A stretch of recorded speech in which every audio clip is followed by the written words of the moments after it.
Σύνολο Ελεύθερης Έκφρασης. Υπεύθυνοι καθηγητές Σκιαδάς Ανδρέας και Θεόδωρος Σαμαράς. Μάνος Χατζηδάκης, το χαμόγελο της Τζοκόντας. Το Σύνολο Ελεύθερης Έκφρασης ολοκληρώνει τη φετινή του πορεία με 2 μουσικά θέματα από το εμβληματικό έργο του Μάνου Χατζηδάκη, το χαμόγελο της Τζοκόντας. Το έργο, που ηχογραφήθηκε το 1965 στη Νέα Υόρκη, αποτελεί ένα από τα σημαντικότερα ορχιστρικά δημιουργήματα του συνθέτη. Οι μελωδίες του, γεμάτες ευαισθησία και διακριτική νοσταλγία, έχουν αγαπηθεί από γενιές ακροατών σε όλο τον κόσμο. Από το έργο αυτό θα ακούσουμε 2 θέματα. Το «Όταν έρχονται τα σύννεφα» με τον ατμοσφαιρικό και ονειρικό χαρακτήρα του και την «Παρθένα της γειτονιάς μου», μια από τις πιο γνωστές μελωδίες του κύκλου. Η τελευταία έχει μια ξεχωριστή ιστορία. Αρκετά χρόνια πριν από το χαμόγελο της Τζοκόντας, ο Χατζηδάκης χρησιμοποίησε την ίδια μελωδία στο τραγούδι μέσα σε αυτή τη βάρκα που έγραψε για την κινηματογραφική ταινία «Μανταλένα», με πρωταγωνίστρια την Αλίκη Βουγιουκλάκη. Στη σημερινή συναυλία θα παρουσιαστεί σε αυτή την τραγουδιστική εκδοχή, συνδέοντας 2 διαφορετικές στιγμές της δημιουργικής πορείας του μεγάλου συνθέτη. Ας ακούσουμε.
Σ' αυτή τη βάρκα είμαι μόνο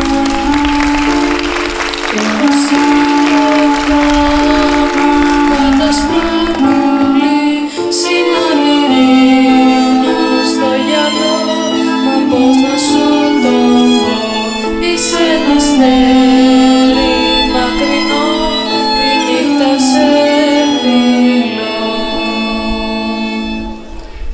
Θέλω να φυτέψω με ευκολή γερό για να μεγαλώσει και να ναύαρω συναντηρίνω στο γυαλό, μα πως να σου το πω, είσαι ένα αστέρι μακρινό, τη νύχτα σε φιλώ.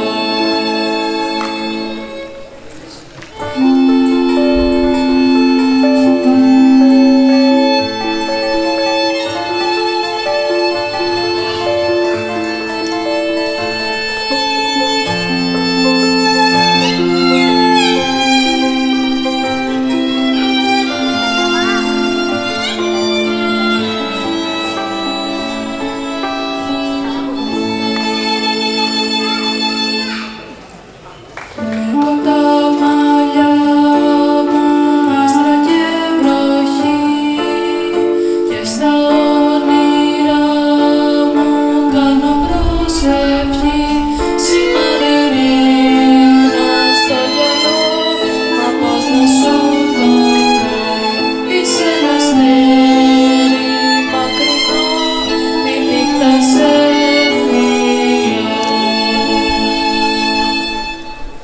Μέσα αυτή